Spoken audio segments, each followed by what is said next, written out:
Hello students, this is CA Karishma Bansal from My Future Academy. अपन ने कल क्वेश्चन आर रिलेटेड पढ़ा था कि एक आइडियल क्वेश्चन आर क्या होता है, क्वेश्चन आर में किस तरह से क्वेश्चंस अरेंज होने चाहिए, उसके अंदर क्या क्या रिक्वायरमेंट है कि लोग रिस्पॉन्ड करें। अब अपन लोग देते हैं क्वेश्चन आर में किस तरह से अपन लोग क्वेश्चन आर भेज सकते हैं। क्वेश्चन आर भेजने के दो तरीके होते हैं, मैंने तुमको पहले भी समझाया था। एक होता है क्वेश्चन आर बाय पोस्ट और एक होता है क्वेश्चन आर बाय एन्यूमरेटर। सबसे पहले चालू करते हैं क्वेश्चन आर बाय पोस्ट से। After preparing an ideal questionnaire, it is dispatched by post to respondent from whom information is to be collected along with the request to complete and return it in a given fixed period। क्या बोल रहे हैं, आपने एक ideal questionnaire बना दिया, उसके बाद आप क्या करते हैं, पोस्ट के थ्रू आप उस पर्सन को ये क्वेश्चनर भेजते हैं जिससे आप लोगों को इन्फॉर्मेशन निकालनी है, और आप उनको बोलते हैं प्लीज इस क्वेश्चनर को कंप्लीटली भर के हम हमारा जो एड्रेस दे रहे हैं इस लेटर पे, उस पर आप वापस रीपोस्ट कर दीजिए। Therefore it is necessary to send a blank envelope along with the questionnaire to all the respondents bearing the address of the investigator and a proper postal stamp। क्या बोल रहे हैं, इसीलिए सबको हमको एक ब्लैंक एनवेलप भेजना पड़ता है जिस एनवेलप के अंदर वो लोग ये क्वेश्चनर डाल के हमको वापस रीसेंड कर सके। और उस ब्लैंक एनवेलप पे हम लोगों को क्या लिखना पड़ता है, हम लोगों को हमारा एड्रेस लिखना पड़ता है जो प्रॉपरली स्टैम्प्ड है, ताकि वो लोग कहीं और जगह गलती से मिसप्लेस ना कर दे हमारे क्वेश्चनर को। Since the answer to the questions are given by respondent themselves, it is essential that the questions in questionnaire are clear। क्या बोलते हैं कि भाई एज, क्योंकि यहाँ पे जो क्वेश्चनर है, क्वेश्चनर में जो क्वेश्चन आंसर्स के आंसर देना है उनको खुद को देना है, तो यहाँ पे जो क्वेश्चनर होना चाहिए ना बहुत ज़्यादा क्लियर होना चाहिए, ज़्यादा वेग नहीं होना चाहिए, ज़्यादा कि वहाँ पे कॉम्प्लिकेटेड क्वेश्चन नहीं होना चाहिए, क्योंकि आप वहाँ पे पर्सनली अवेलेबल नहीं हैं उनके डाउट सॉल्व करने के लिए, राइट। आगे, Nowadays questionnaire may be sent through computer and mobile phone also। आज के टाइम पे कंप्यूटर और मोबाइल फोन के थ्रू भी क्वेश्चनर भेजे जाते हैं रादर देन पोस्ट। एडवांटेजेस देखते हैं और डिसएडवांटेजेस देखते हैं। ये मेथड बहुत यूजफुल है जब तुम्हारा इन्वेस्टिगेशन बहुत ज़्यादा वास्ट है, तुमको एक एक जगह जाने का टाइम नहीं है, तुमने क्या कर दिया, सबको पोस्ट कर दिया। तो इसमें क्या होगा, ये मेथड कहाँ काम आएगी, जब तुम्हारा एरिया ऑफ इन्वेस्टिगेशन बहुत ज़्यादा वास्ट है। ये मेथड बहुत ही सिंपल है और यहाँ पे ये बहुत ज़्यादा लार्ज इन्फॉर्मेशन प्रोवाइड करती है कम एक्सपेंस में। सिर्फ आपको पेपर प्रिंट करके एड्रेस पे सेंड ही तो करना है, पर्सनली लोगों को भेजना तो नहीं है। अगर पर्सनली लोगों को भेजना होता तो उनको सैलरी देनी पड़ती है, उनको पे करना पड़ता है, पर यहाँ पे उन लोगों को भेजना नहीं तो एक्सपेंस कम हो जाता है। यहाँ पे ऐसा बोल रहे हैं, by this method investigator can get information from the respondent of those area where it might be difficult to reach personally और बाय टेलीफोन। ऐसा बोल रहे हैं, इस मेथड के थ्रू जो इन्वेस्टिगेटर है वो ऐसी जगहों तक पहुंच सकता है जहाँ पे शायद वो पर्सनली नहीं पहुंच पाता, तो बाय पोस्ट वो आज के टाइम पे ग्लोबली बहुत सारे लोगों तक पहुंच सकता है। तो ये तुम्हारे एडवांटेजेस हो गए। क्या हो गए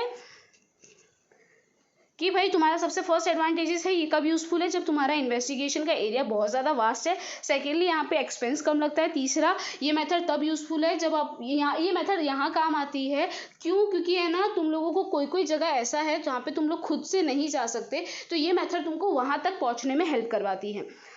disadvantages, when respondent and illiterate this method become useless. अगर तुम्हारा जो रिस्पोंडेंट है जिससे तुम आंसर एक्सपेक्ट कर रहे हो वो इलिटरेट है, तो ये जो मेथड है वो पूरी की पूरी यूजलेस हो जाएगी। Sometime information provided by respondent may not be correct और दे मे रिटर्न इनकम्प्लीट और blank question to their investigation. क्या बोल रहे हैं, कभी कभी जो इन्फॉर्मेशन ये लोग सप्लाई करते हैं ना वो करेक्ट नहीं होती, और कभी कभी वो लोग क्या करते हैं ना, ब्लैंक, ऐसी ब्लैंक है ना, ये क्या बोलते हैं, क्वेश्चनर भेज देते हैं।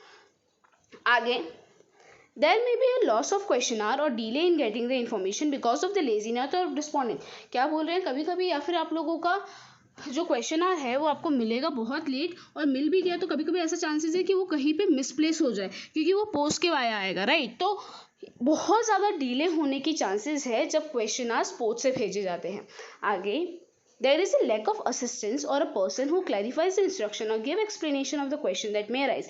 देखो, अब वहाँ पे पर्सनली वहाँ पे अवेलेबल नहीं हो सकता है उन लोगों को कुछ कन्फ्यूजन हो, तो उस पॉइंट पे क्या होगा ना, वो लोग जैसे वो लोगों को लग रहा है ना वो लोग वैसे उस क्वेश्चन को इंटरप्रेट करके आंसर दे देंगे, बट उस वजह से हो सकता है कि तुम्हारी जो स्टडी है वो प्रॉपर नहीं होगी, तुम लोगों को कुछ दिक्कत हो सकती है, इसीलिए यहाँ पे पॉसिबिलिटी है मिस इंटरप्रिटेशन की। तो ये तुम्हारे डिसएडवांटेजेस हो गए क्वेश्चनर बाय पोस्ट के। अब आते हैं क्वेश्चनर बाय एन्यूमरेटर। चलो स्टार्ट करते हैं। In this method, enumerator themselves contact the respondent and get response to the questions. यहाँ पे बोल रहे हैं कि enumerator खुद से उनके पास जाता है और उनसे रिस्पॉन्स मांगता है, वो खुद से फील करता है, तो इस वजह से क्या होता है ना, वहाँ पे उनको डाउट भी होना तो वो क्लियरली बात कर सकता है. यहाँ पे जो enumerator होना चाहिए ना, बहुत ज़्यादा एंथुजियास्टिक, पोलाइट, ऑनेस्ट और एफिशिएंट होना चाहिए ताकि उसको करेक्ट आंसर इजीली मिल जाए. मोर ओवर उसको सप्लीमेंट्री क्वेश्चंस पूछते जाने चाहिए ताकि वो क्या कर सके, क्रॉस चेक कर सके, और उसको थोड़ा फ्रेंडली नेचर रखना चाहिए ताकि है ना कोई कंट्रोवर्सी ना हो और वो रिस्पोंडेंट के साथ इजीली जेलअप हो सके. एडवांटेजेस देखते हैं इसके. The complete, correct and more relevant information can be obtained from the respondent by selecting proper enumerator. अगर आपका enumerator proper है ना तो आपको complete, correct और relevant information मिल पाएगी from the respondent, क्योंकि आप वहाँ पे personally available है तो वो आपको anyhow respond करेगा ही करेगा. Enumerator can get proper information by giving proper explanation. वो उसको properly explain कर सकता है कोई भी क्वेश्चन को, और उस वजह से उसको properly क्या मिलेगा, आंसर मिलेगा. अगर सामने वाला illiterate भी है तो मैं उसको उसकी लैंग्वेज में समझा के आंसर्स ले सकता हूँ, आंसर्स लिख सकता हूँ. इस वजह से मुझे क्या मिलेगी, प्रॉपर इन्फॉर्मेशन मिलेगी. In this method there is a problem of loss of questionnaire और incomplete. अच्छा, यहाँ पे बोल रहे हैं इस मेथड में कोई भी प्रॉब्लम नहीं होगी कि आपका क्वेश्चनार गुम गया या इनकम्प्लीट आंसर मिल रही, क्योंकि आप पर्सनली वहाँ जा रहे हैं, पर्सनली डेटा कलेक्ट कर रहे हैं, तो वो आपके पास ही रहेगा, तो क्वेश्चनार गुमने की कोई चांसेस ही नहीं है. The information obtain is more reliable. ये जो इन्फॉर्मेशन यहाँ पे जो ऑब्टेन होती है वो ज़्यादा रिलायबल होती है क्योंकि आपने पर्सनली कलेक्ट की होती है. Disadvantages. Sometime it is quite difficult to get expert enumerator in sufficient number. ऐसा बोल रहे हैं कि एक्सपर्ट एन्यूमरेटर ढूंढना बहुत ज़्यादा दिक्कत की बात है. हो सकता है कभी कभी आप लोगों को प्रॉपर एन्यूमरेटर मिले ही नहीं. Due to large number of enumerator the remuneration paid to enumerator increases the total cost of inquiry. क्योंकि यहाँ पे आप लोगों को बहुत सारे एन्यूमरेटर्स अपॉइंट करने पड़ते हैं जो पर्सनली जगह जगह पे जाके अपने क्वेश्चनार्स को भर सके. उस वजह से आपकी जो कॉस्ट ऑफ इंक्वायरी है ना वो बहुत ज़्यादा क्या हो जाएगा, बढ़ जाएगी, और वो आप लोगों के लिए बोलते हैं ना महंगी साबित हो जाएगी आपकी ये जो डेटा कलेक्शन की मेथड है वो.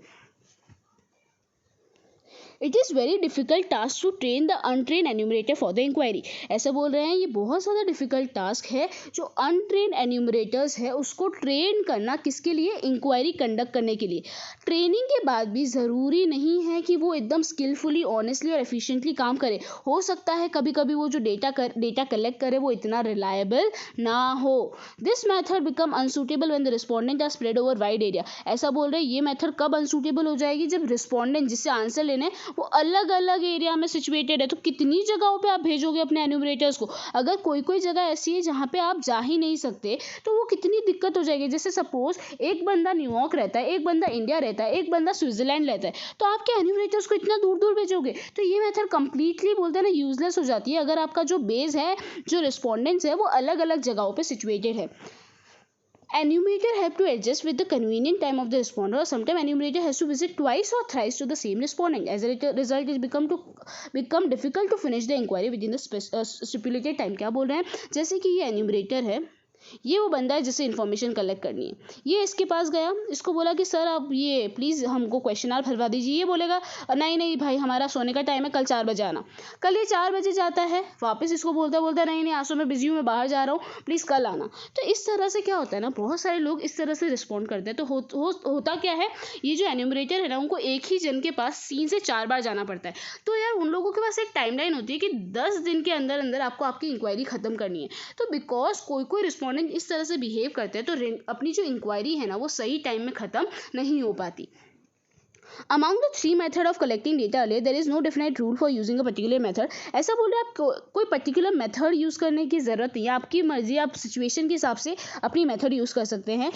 सिलेक्शन कौन सी मेथड यूज़ करेंगे वो कौन से एस्पेक्ट्स पे डिपेंड करता है, कौन सी चीज़ों पे डिपेंड करता है, आपका एरिया कितना कवर करना है उस पर डिपेंड करता है, आपकी पर्पस ऑफ इंक्वायरी क्या है, आपके पास कितना पैसा अवेलेबल है, आपके पास कितना टाइम अवेलेबल है, आपके पास कितने एन्यूमरेटर्स अवेलेबल है, आपको कितनी एक्यूरेसी चाहिए. ये 6 क्वेश्चन अपन एड्रेस करते हैं. उसके बाद अपन सोचते हैं कि अपन को कौन सी मेथड फॉलो करनी चाहिए. ठीक है, सेकेंडरी डेटा अपन लोग कल ही करेंगे. उसके अलावा अपना ये चैप्टर फिनिश.